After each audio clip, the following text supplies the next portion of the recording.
Thanks for choosing this free Anfield Index podcast.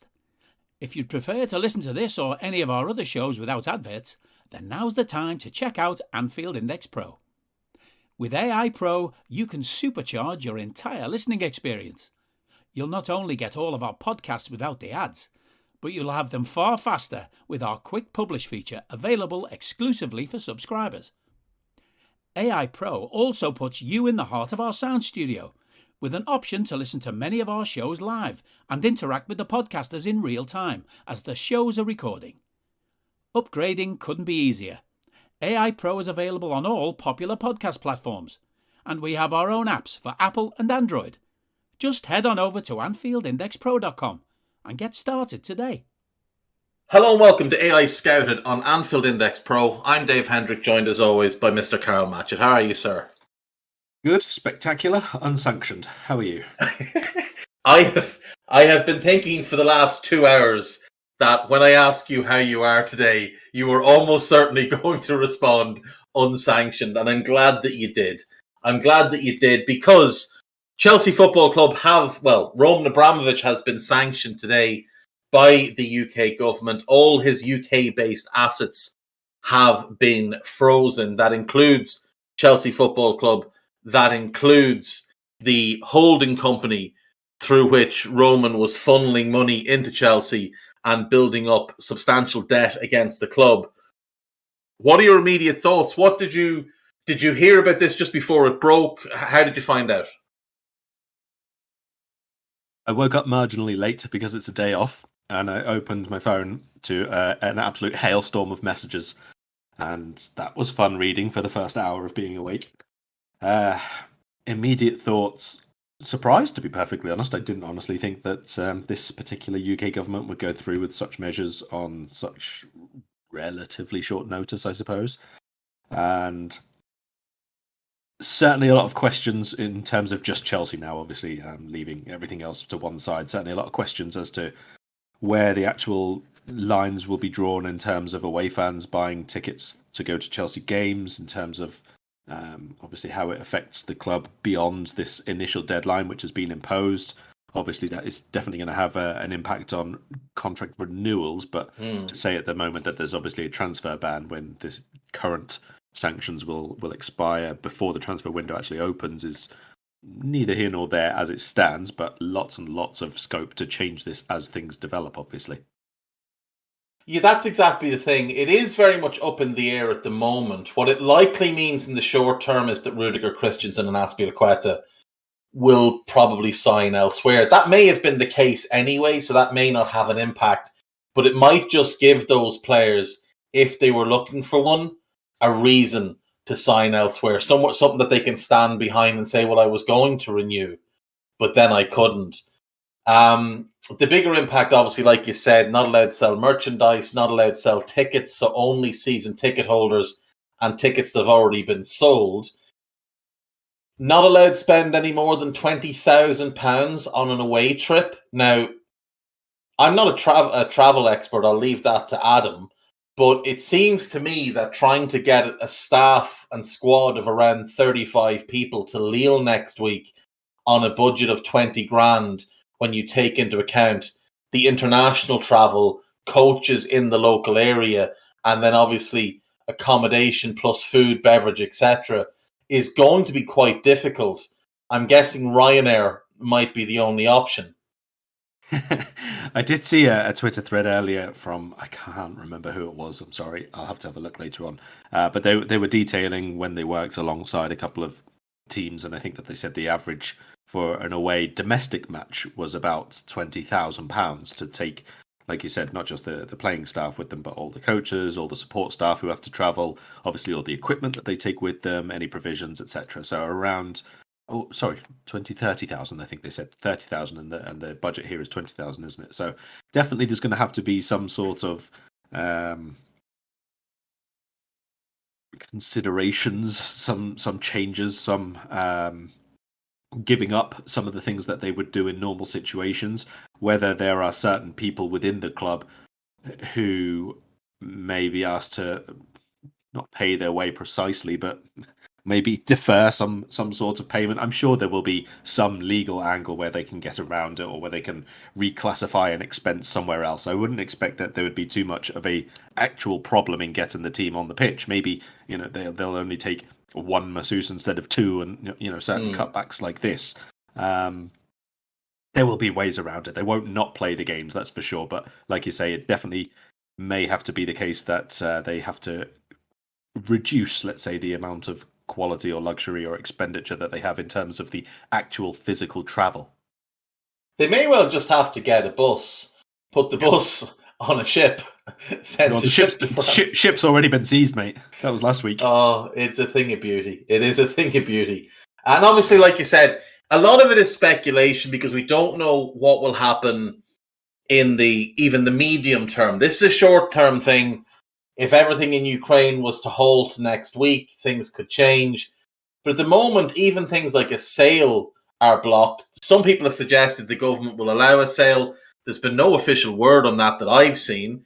It does seem to be more a hope than anything else. But who's going to want to buy Chelsea under this level of uncertainty when the company that has the debt over Chelsea has also been frozen, and therefore that debt can't be wiped?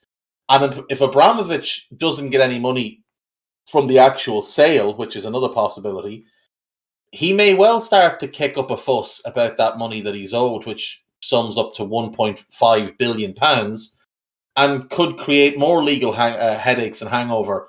So finding a buyer is going to be difficult. And I don't know your thoughts on this, but I thought it was very, very interesting. This from Ed Thompson, who runs footballfinancialfairplay.com, or actually, that's not the website. It's just financialfairplay.co.uk. He says the Chelsea holding company owes Roman Abramovich $1.5 billion. That's now frozen, and I don't believe he can write it off at this time, even if he wants to. So no one will buy the club with that hanging over it. The club is loss-making for what it's worth, and which we know it loses money every year. I expect the club to go into administration. He followed that up by pointing out that when Southampton and their holding company went into administration, the debt couldn't be wiped to the holding company, and they ended up getting a points deduction. Do you think that's in any way likely, or is this just something that shouldn't really be speculated on, and maybe we'll leave that to Mo and others?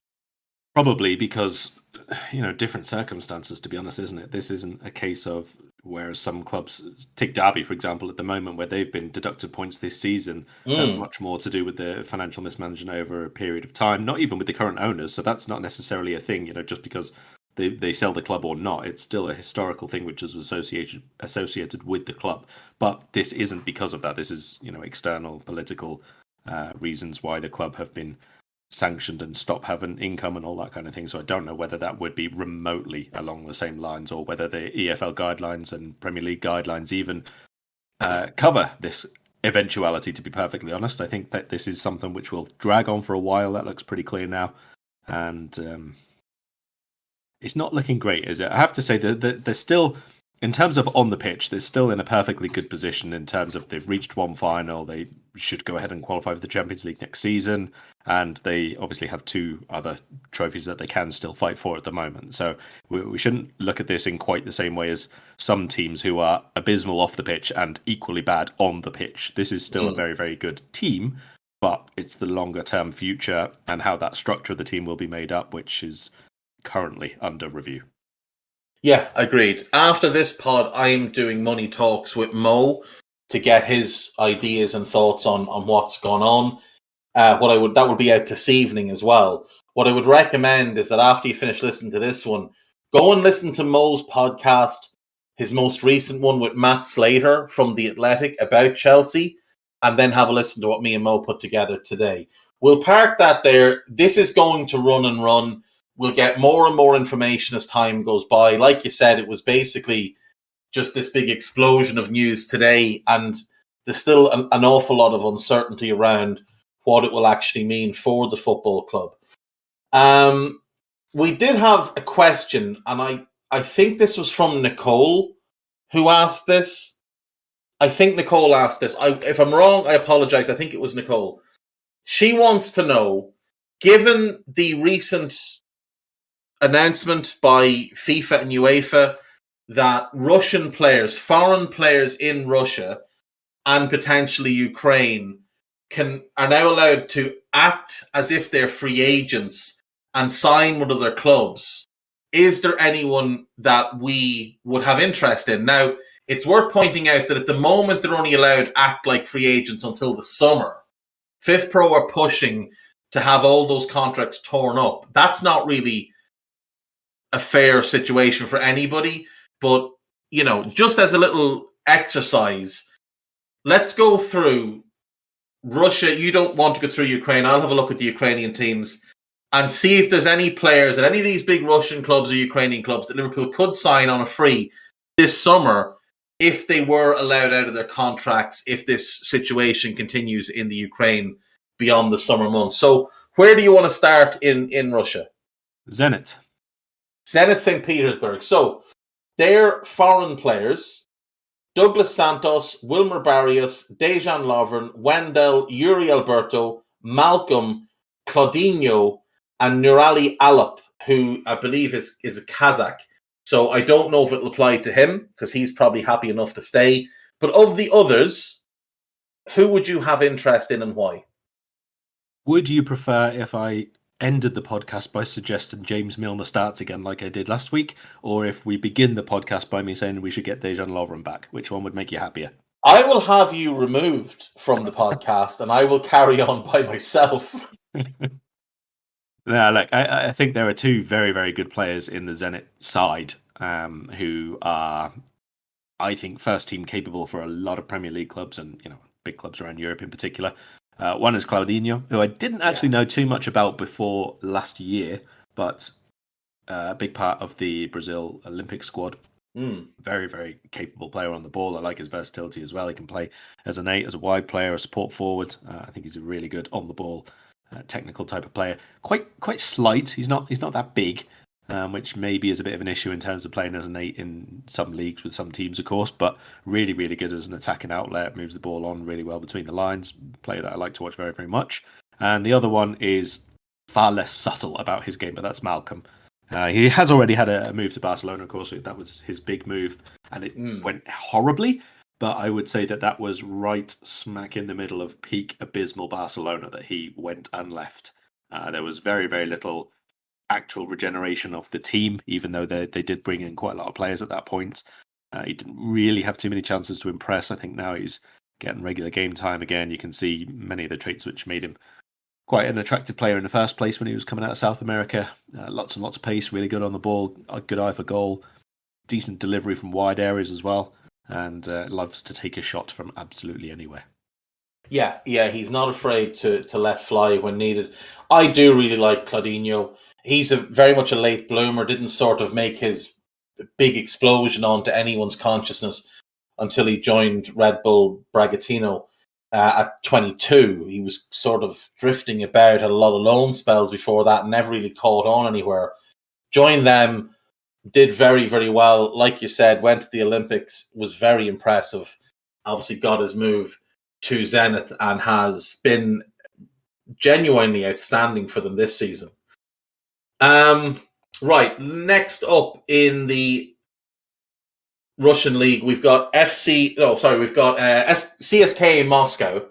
So you've got Bruno Fuchs, Jorge Carrascal, who's on loan, Chidra Ejuke. I'm not even going to try and pronounce that Kazaki chap's name. You've got Magnuson. You have Jean-Philippe Gbamin in on loan from Everton. Jesus Medina.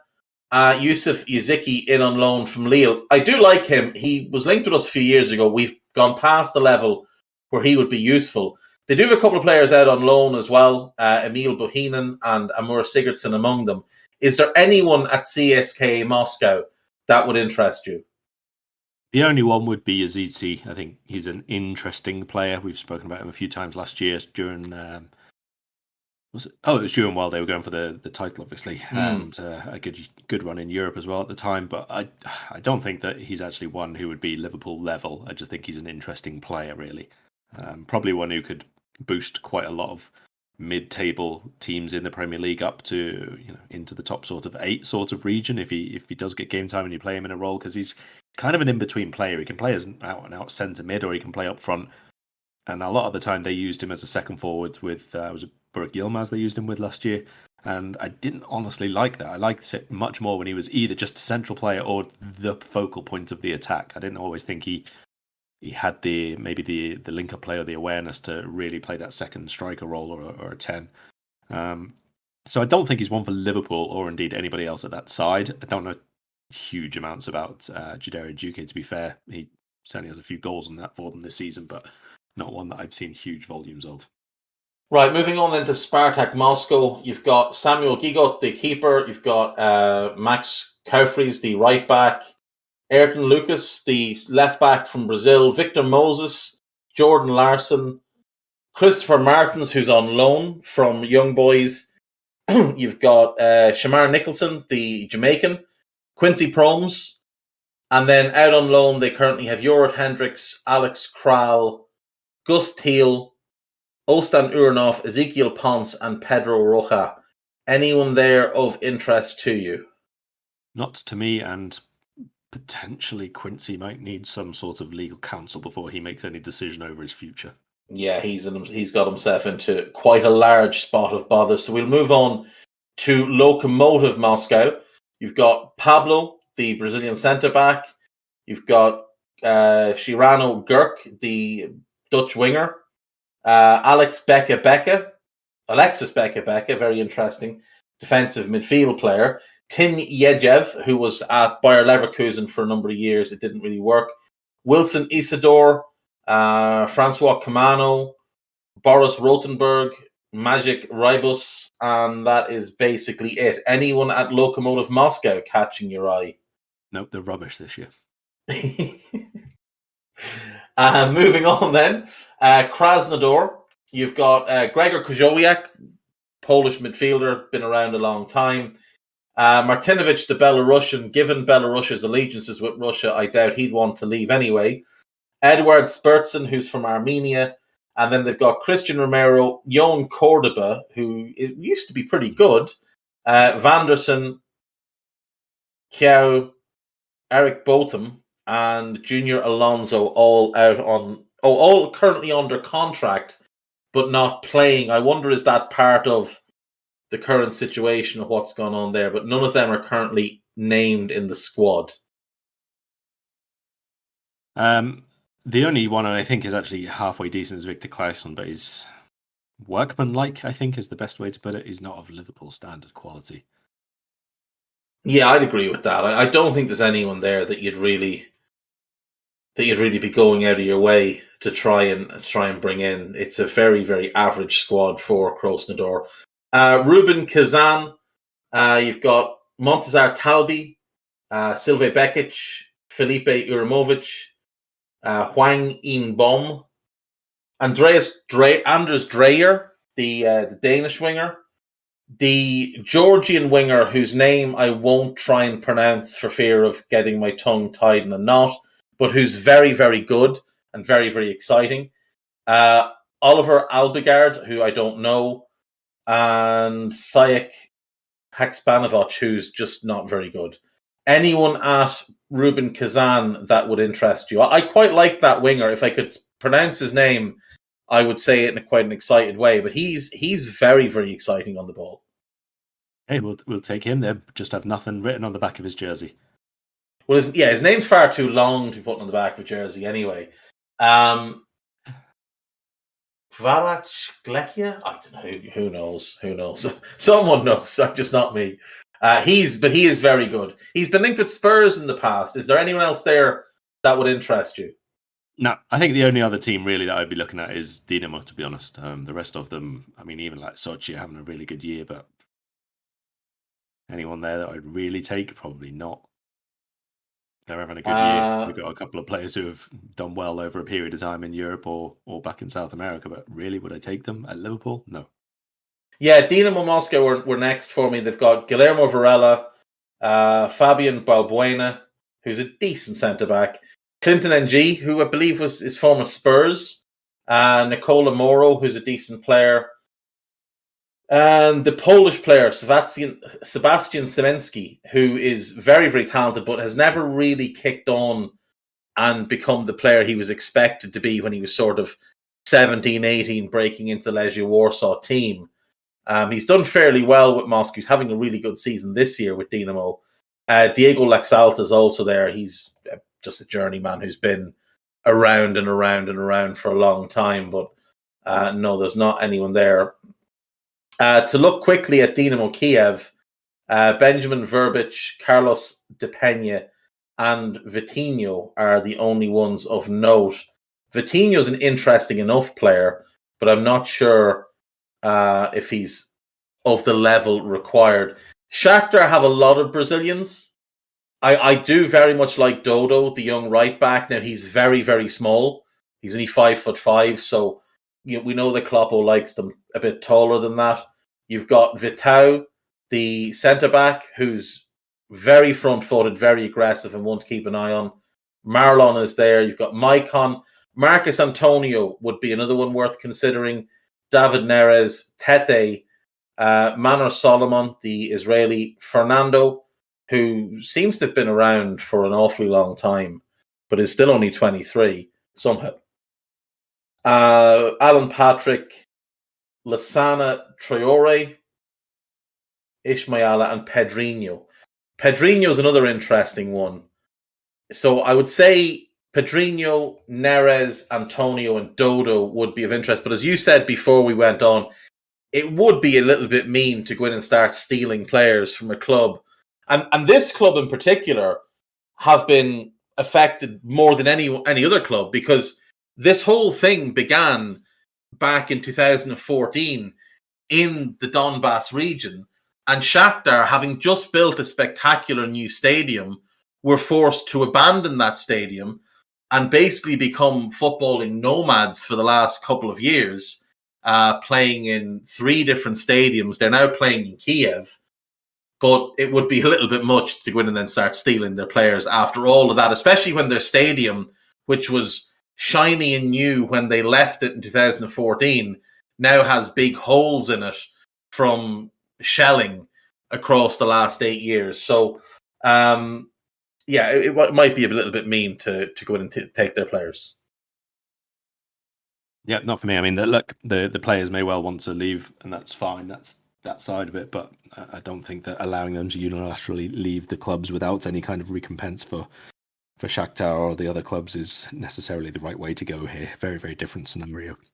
My assumption is for all clubs, including the Russians, is that if the players are let out of their contracts and sign elsewhere, we'll see situations similar to what happened with Sporting Lisbon, where a number of their players declared themselves as free agents, including Rafael Leao and Rui Patricio, left, signed for other clubs, and then Sporting went to the Court of Arbitration for Sport, won their case, and Lille for Leao, Wolves for Patricio had to pay substantial figures to Sporting. I assume that's what would happen here, that eventually Shakhtar or Zenit or whoever would go to the Court of Arbitration for Sport and say, well, hang on, we didn't do this. This war is not our fault. You made the FIFA and UEFA made the decision that these players could become free agents. We did not. We had a lot of money invested in these players. For example, Shakhtar only signed David Neres 2 months ago for like 15 million euro.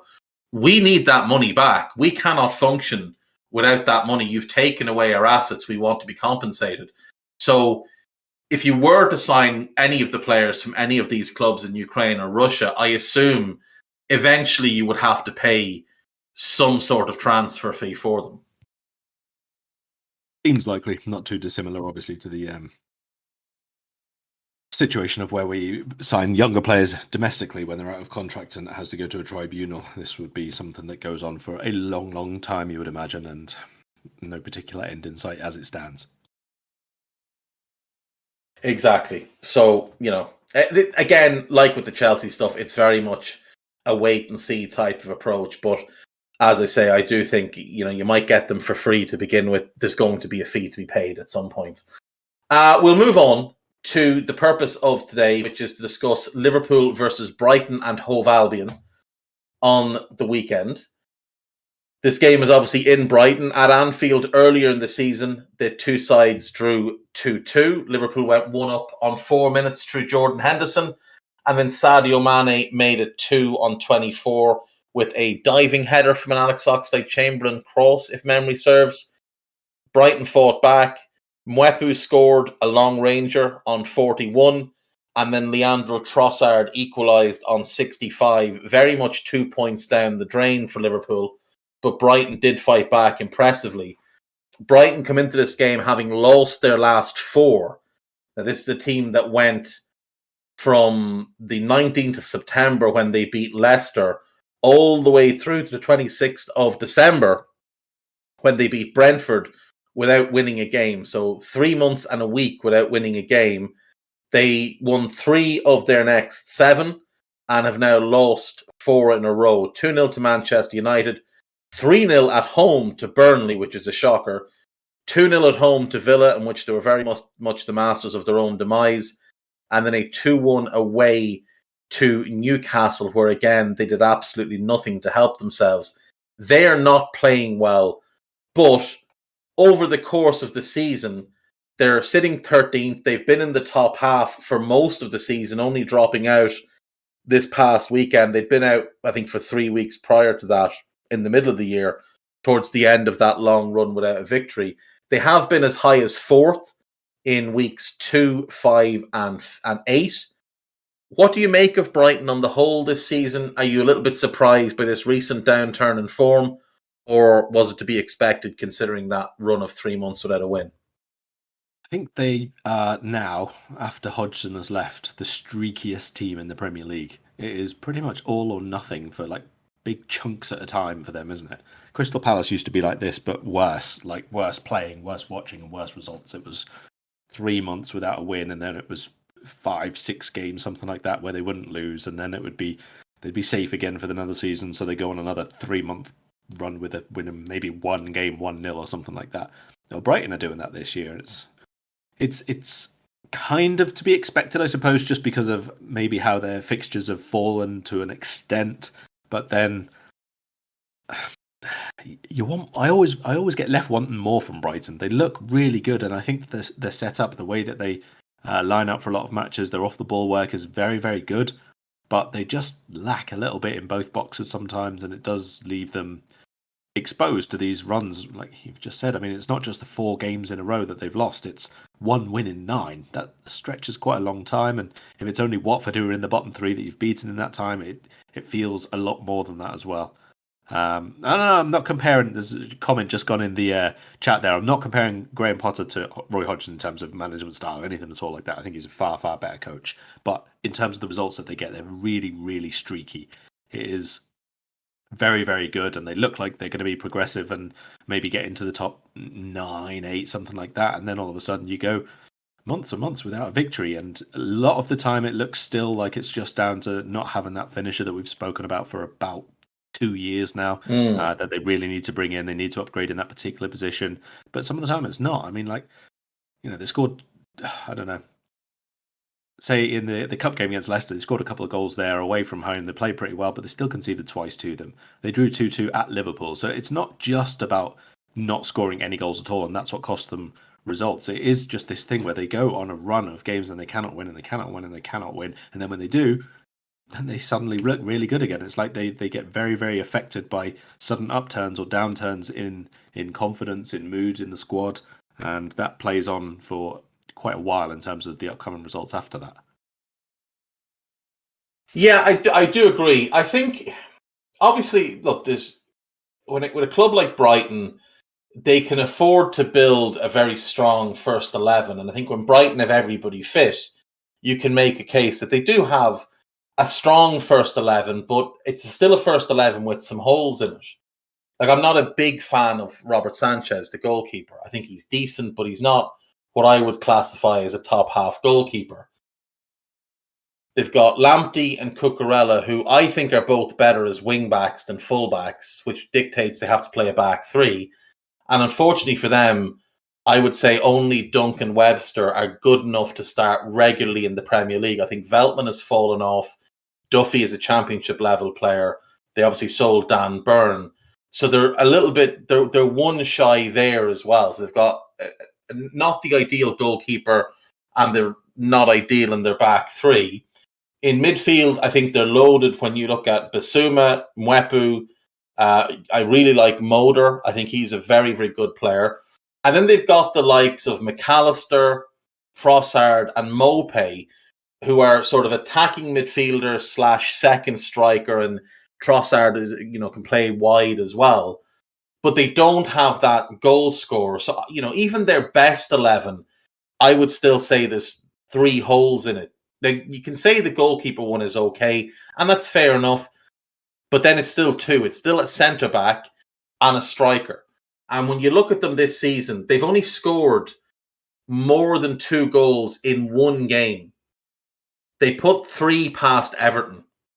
They beat Everton 3-2 at Goodison. They've only scored 2. 1, 2, 3, 4, 5, 6, 7, 8, 9, 10 times, and 3 of them came in the cups. 11 times, and 4 of them came in the cups. So only 7 Premier League games out of the 28 they've played in which they've scored 2 goals. Only scored 3 once. And when you do that, you really do have to be flawless defensively to win your games. You're only going to score 1 in the majority of games. Defensively, they've been pretty good this season. They've only conceded 32. And prior to this recent run, it was looking a lot better. They've conceded 9 in their last 4. So it was 23 through the first, whatever amount of games it was, 25 games or whatever, 24 games, which is pretty good. In fact, it's very good. But when you don't score enough goals, you're dictating that you have to keep a clean sheet. And they have 7 1-1 draws this season. Games oftentimes that they should have won. They've got a couple of 0-0 draws there that they should have won. They should have beaten Arsenal. They should have beaten Norwich. But because they couldn't generate a goal, they couldn't win those games. The 1-1 at home to Newcastle, the 0-0 at home to Leeds, they're disappointing results, especially on the balance of play. I thought they outplayed Chelsea when they played them as well, but couldn't get that second goal. So they are restricted by, the limits on their spending, the limits on their ability to be a draw for players. We know they tried to get Darwin Núñez. They went all in on him. His head got turned by Benfica, and then there was no contest. They went in for Nico Gonzalez, which was a bit of a strange one because he's not a number 9. He's more in the Trossard Mopé sort of mix. A better player, I think, than either. But again, Fiorentina came in, and Fiorentina aren't, one of the big 7 in Italian football, but they're more of a draw than Brighton. So they're a little bit hamstrung. They've got the hands a little bit tied up just by who they are, what their history has been, and the inability to go, right, they want you, we want you as well, we'll give you bigger wages. Here's an extra 10 grand a week. Because they operate very cleverly. Like they do run the club very, very well. Tony Bloom is one of the better owners in football. Now, he's gone now, but they obviously had an outstanding director of football as well, and Dan Ashworth. Potter is a very level-headed individual, cares a lot about the club and the long-term viability of the club. So they're not going to do anything risky or anything stupid. Those days are over. They let Chris Hughton spend a little bit recklessly on some players that weren't good enough. Those days are over, and now they are struggling to get in maybe that number 9 that gets you 15 to 18 Premier League goals. Get that centre-back in who can give you what you need with Dunk and Webster. Like they looked at Max Kilman in the summer, and from what I read, Wolves were willing to do business on about 15 million, and Brighton couldn't pull it off. the Max Kilman and Webster either side of Dunk would have been a really good back three when you see what Kilman's done this year and how good Webster is. But they just couldn't afford to go and get that player when they were already bringing in Mwepu and Cucurella.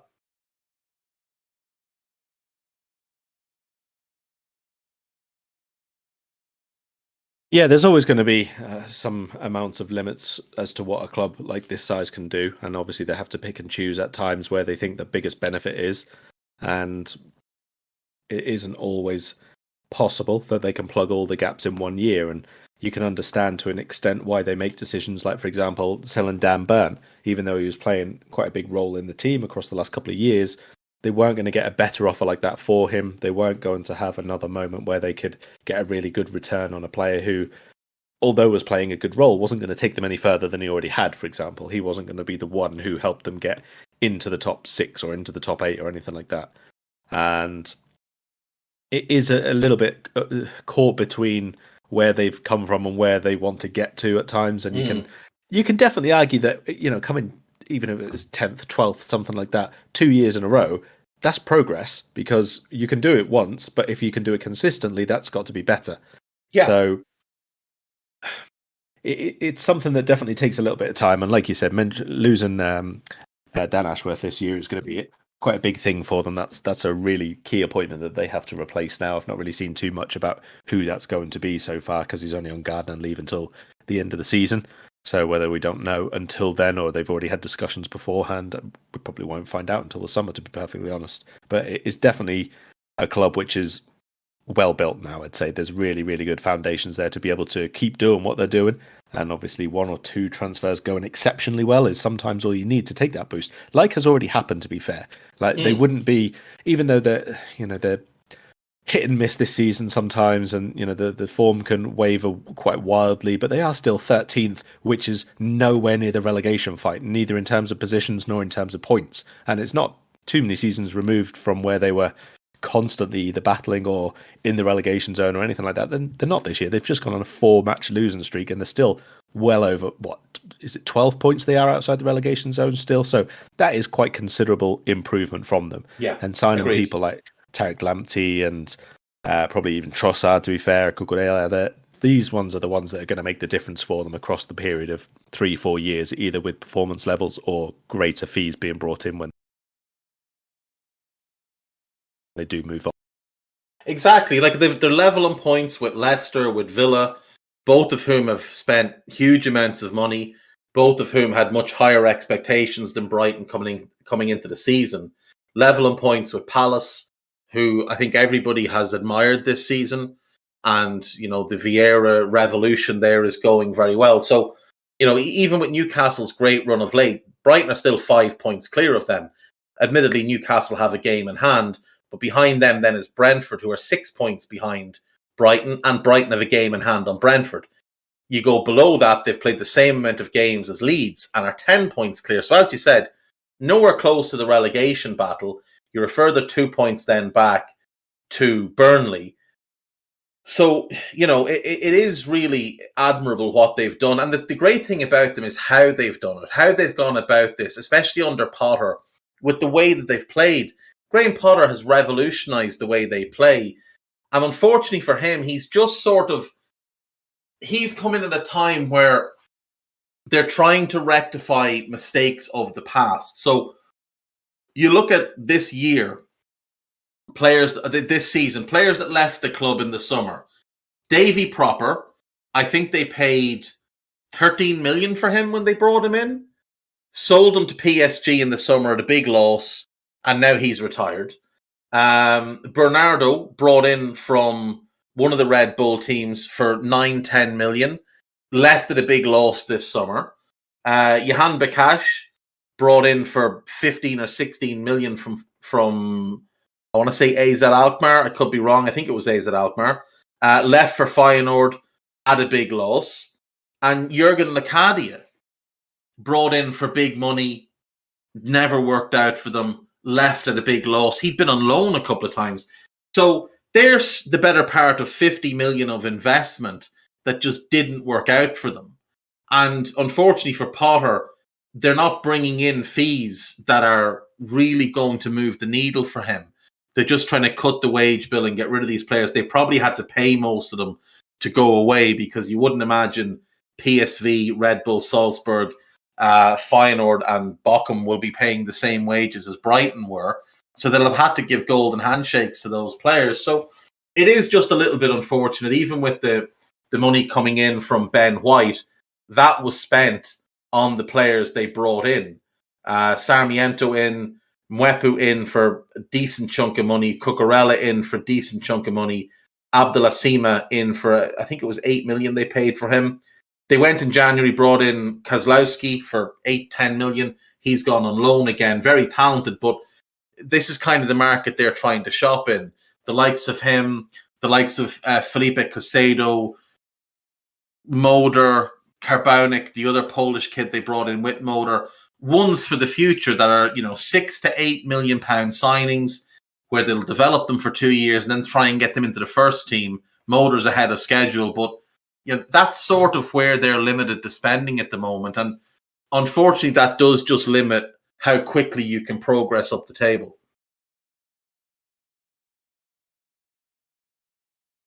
Definitely so. And again, I think that's okay. This isn't a club which is in a hurry to achieve something. It's not, a club which has been bought out with the express need of getting into the Champions League to become wildly profitable or anything like that. This is, a fairly diligent and conscientious approach to building the club, and staying very, very much in terms of how Brighton has always been a part of the community as well, which I think is a big part of why they are still able to do things like the new stadium and attract a full house every week, that sort of thing. It is still very, very inclusive and making sure that it's in keeping what has come before, even though it's not the same owners.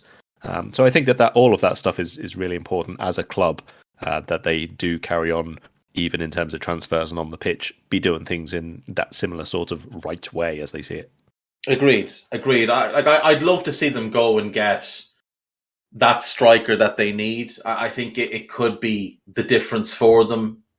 But again, I mean, you're talking about a ceiling really of probably outside the European places. And if you finish 8th or 13th, it's obviously a couple of million a year in the difference, but you're still in that sort of middle ground in the Premier League. You're still competitive in that same group.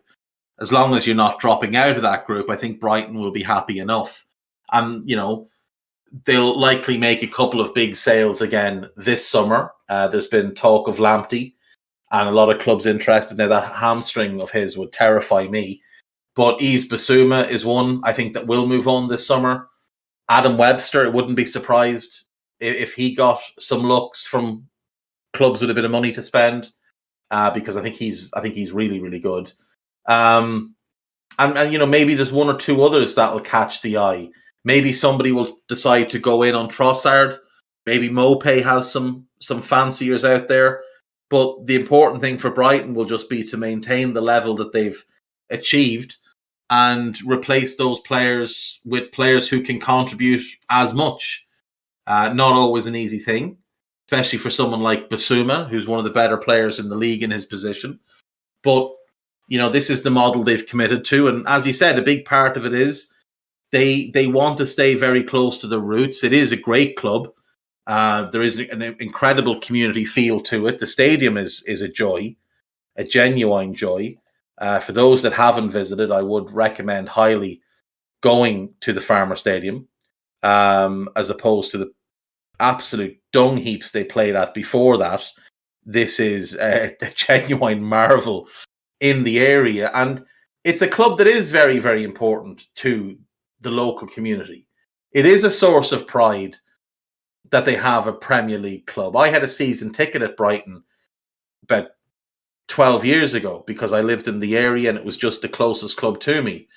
And again, the stadium was dreadful. The club wasn't very good. The football wasn't ideal. But when they moved into this stadium then, just before I left England, you could see an enormous swell in pride among the locals. And even as the stadium was being built, you could go to the stadium as it was being built any day, and there would be a couple of dozen people floating around having a look, full of the joys of look what our club is getting, because if you don't know the history of Brighton, they've been through some really tough years, some really, really tough years. And this is the payoff for it. And I couldn't be happier for everybody involved. And I really do think it's warranted that they get the praise they deserve. Now, coming into this game, they have a couple of injury issues. Webster is still out. Sarmiento's back in training after surgery, but I don't think they're expecting to have him for this game. And Enoch Mwepu is back in training, but they're trying to be as careful as possible with him because he's had a couple of setbacks, and this latest injury, it's a thigh problem, has gone on for a lot longer than they hoped. So he might be one that starts this game on the bench. Webster's a big blow for them, though, Karl. How do they overcome that? Is it Duffy and Veltman in a back three? Do they go back four, do you think? Well, they have been a back four for quite a while now.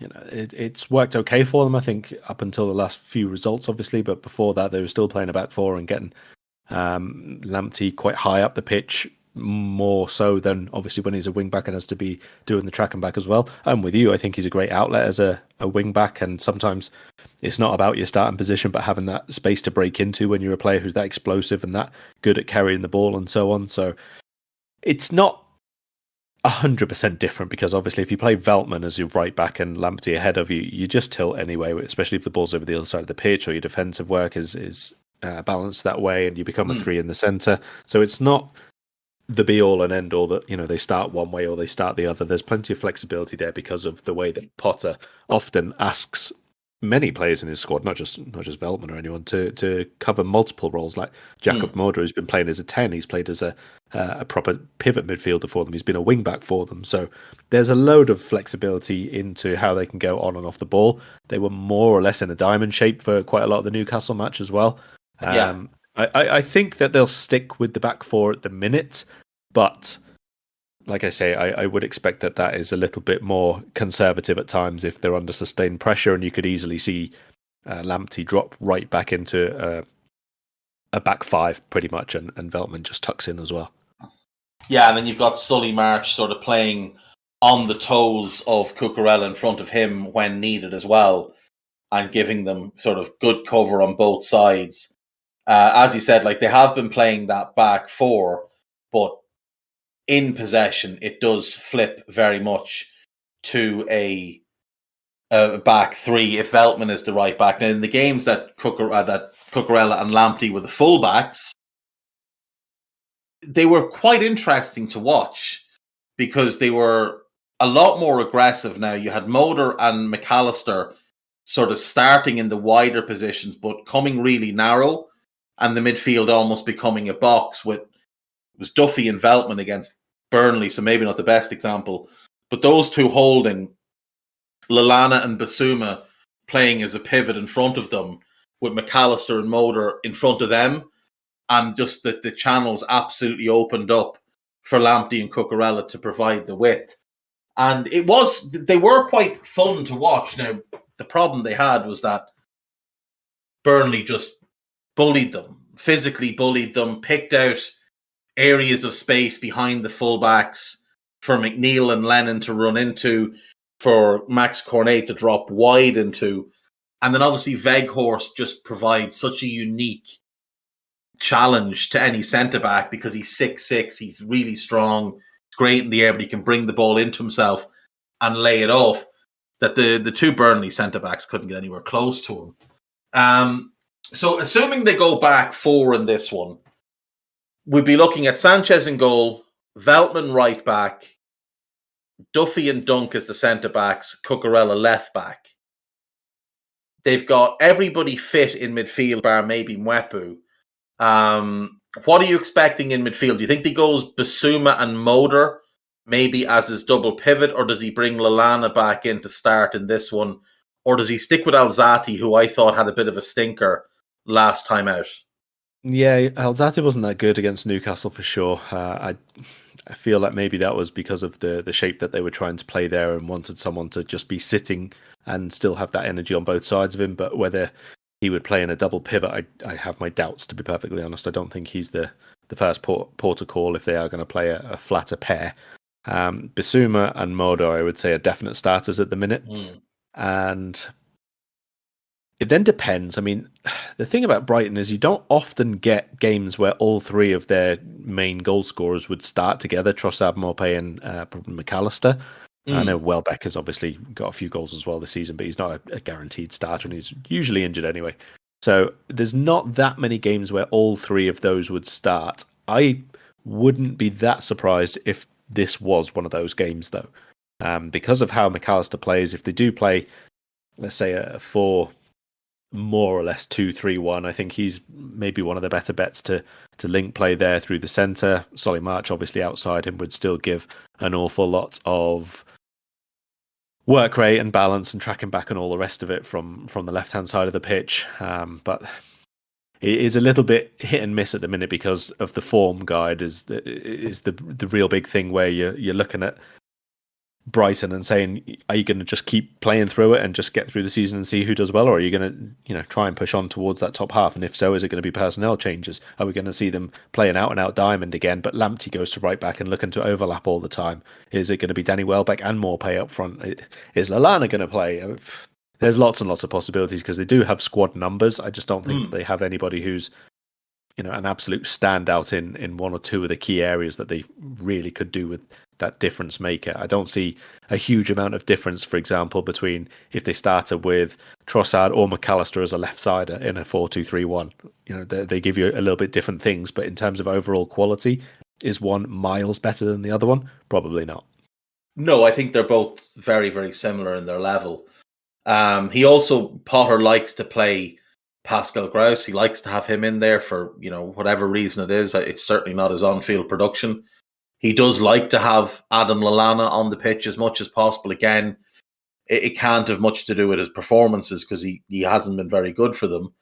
But, he likes to have one of those experienced heads in there with Basuma and Moder and whoever else. So if it is a diamond, I mean, maybe it's Basuma deepest, Moder as the most advanced one with Gross or Lallana and Solly March flanking it. And that puts Lamptey at right back. And then up front he goes maybe Maupay and Trossard. Maybe he goes Maupay and Welbeck or Trossard and Welbeck. They do have numbers. Like there's no doubt they've got numbers in the squad. It's just that there's a number of players that you'd look at and think, this is a bit above your level. This is a bit of a stretch for you now at this point in your career to be playing Premier League football. I think Solly March is one of them. Shane Duffy is definitely one of them. Lallana is one of them. And Danny Welbeck is one of them. They can do a job for you here and there, but when you play them too often, which has been the case with the likes of Lallana and Duffy in particular this season, they do tend to get exposed. And it is a little bit like playing with, 9.5 men. But yeah, I mean, it's probably foolish to try and predict what he'll do in midfield. He could throw out a 4-3-3. He's done it this season, and maybe go with Lamptey as the right winger in the 3, with Lamptey and Trossard either side of Maupay. Put grafters in midfield and try and work as hard as possible up against our 3. But you just don't know with Potter. It is one of the things I think that does make him a good coach, is that he can be a little bit unpredictable. He's not afraid to try new things. He's not afraid to go with an attacking lineup when you expect maybe a bit more of a conservative lineup. And at the flip side, sometimes he can make the mistake of being a little bit too conservative when you think the game is maybe there for the taking. Which I hope it is this weekend, but we'll need to sharpen up on our side for that. Yeah, we will. We will indeed. Just before we move on from Brighton, would you take Graham Potter at Liverpool in 2 years, depending on how he progresses over that time? Would he be on your list? I've said before, I think that whoever takes over, if you're looking for Liverpool to carry on doing the same things that we've been done the last few years, you need someone who has already done that. If we take a Potter, for example, first of all, there'd be an uprising because, understandably, there wouldn't be too much difference between what they've achieved at Premier League level between him and Gerrard. And there is a certain section of fan base, obviously, who are insistent it has to be Steven Gerrard. Out of the two, given the resources they have available to them, there's more chance of Gerrard achieving anything than Potter right at this moment in time with Brighton. That doesn't really detail that one is a better coach or manager than the other one, to be perfectly honest. That's a matter of resources and club ambition and all the rest of it. I don't think that Graham Potter or Steven Gerrard should really be in the conversation. Again, like I said, as long as you're expecting that Liverpool are going to have to carry on doing what we've been doing. If you want a challenge for the top honours, I think the management right at this moment in time has got to be the number one consideration in terms of how good they are, how experienced they are, what their expectations are. I mean, look at PSG last night, just going out to Real Madrid. That shows you that no matter what manager you have, you've got to have the right setup around them. But look at Manchester United. They've had the setup previously, not so much now because they're looking at change and all the rest of it, but they got the manager wrong so many times. We already have the setup. We know that we've got the setup really, really good. Everything is there in terms of support, in terms of the trust and the backing and the financial capabilities to change staff members or bring in new areas of development and all the rest of it. But you have to have that central person who is really, really good at coaching and man management and all the rest of it. A very, very good decision maker. And I think that whoever replaces Klopp in the end has to be of a very, very similar standard to him. I would argue that what Potter has done at Brighton is more impressive than what Gerrard has done, because Gerrard has been at two clubs where he's had substantial resources. At Rangers, he spent more than anyone else in the league combined, than everyone else in the league combined, and his wage bill was higher than everybody bar Celtic combined. He won one trophy there, admittedly a league title unbeaten, but that's all he won. Brendan Rodgers did that up there. And at Villa, he's walked into a situation where he's been able to go out and bring in Coutinho and Digne and took over a squad that had spent well over 200 million. Whereas with Potter, he is working with one of the smaller budgets in the squad, and keeping a club in the Premier League is more impressive than just being mid-table with a team that should be mid-table. But yeah, I agree as well. I think if Potter goes to Leicester this summer, which has been rumoured, and does really well, then maybe he puts himself in the conversation, but I doubt he's there. Let's quickly hit Liverpool, but before we do, breaking news. A 3 spokesman has said, in light of the government's recently announced sanctions, we have requested that Chelsea Football Club temporarily suspend our sponsorship of the club, including the removal of our brand from shirts and around the stadium until further notice. So maybe tonight 3 will be on the shirts, but as of the weekend, it will not. On to Liverpool. Roberto Firmino and Ibu Konate, both with knocks, but both expected to be ready to go this weekend. So with that in mind, would your Liverpool team look any different from the following? Alisson, Trent, Matip, Virgil, Robertson, Jones, Henderson, Thiago, Diaz left, Salah right, Mane through the middle. Probably not. No, I'd be okay with that. I mean, we've got a few recovery days before the Arsenal game as well, which should be fine. Incidentally, Van Dijk and I think Thiago went in training today, but I think that would probably just be extra recovery day for them rather than any injury issue. Same with Konate, still not there. I think that would probably be my 11, to be fair. I mean, there's a good case for Henderson coming back in instead of Curtis Jones, for example, for this one. I think it was... That's why I have him in the 6, because I think this is more a game for Henderson in the 6. Okay. I don't think that there's too much worry over whatever the side is right now, to be perfectly honest, simply because with nearly everybody fit, the bench can be as strong as you want it to be, and there's plenty of scope to make alterations in match if we need to. I mean, you'd like to think, obviously, that whoever starts, then the tempo is good and we play to our capabilities and we therefore should be better than whoever we're playing. It doesn't always work like that in football, but that's where you have subs and, again, a good coach, good in-game decisions and all the rest of it. So I'm not as worried over the starting 11 in this game as I would be for many, many others, simply because of the range of options that we'll have to change it in match. I do hope that Curtis Jones is in the squad, because of late it's been either he's in the 11 or he's not in the 20 at all. Yeah. So I do think his last couple of performances when he started have been pretty good, to be fair, and I think that he deserves to be at least in the squad.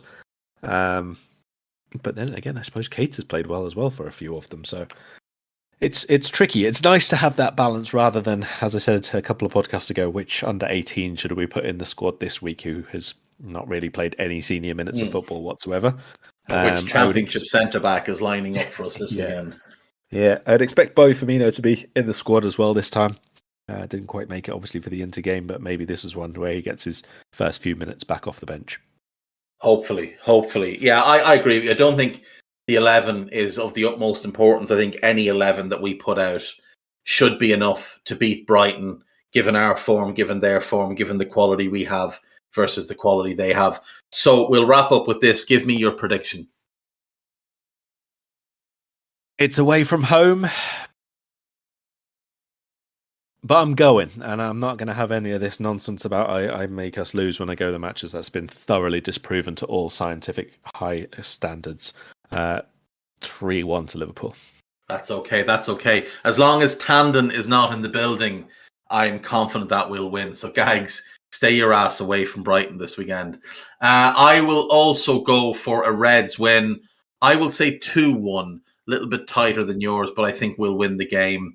And I think it should be a relatively decent game to watch as well coming up on Saturday. It is, of course, an unusual one for us to be playing an early kickoff that far away from home. But, you know, the powers that be are the powers that be.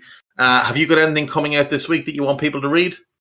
I will have the usual European piece. I've got a piece that went out on Real Madrid, a chat with the Celta Vigo president on CVC agreements, having a nice go at Real and Barcelona for not agreeing with it, how they're going to make the most of that income to try and catch up with those teams a little bit further ahead, and a few other bits and pieces. He was quite a good guy to speak to. And what else have we got?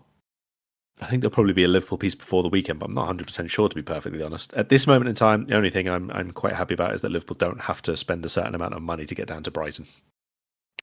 Yeah, that's a fair point. Right, we will leave it there.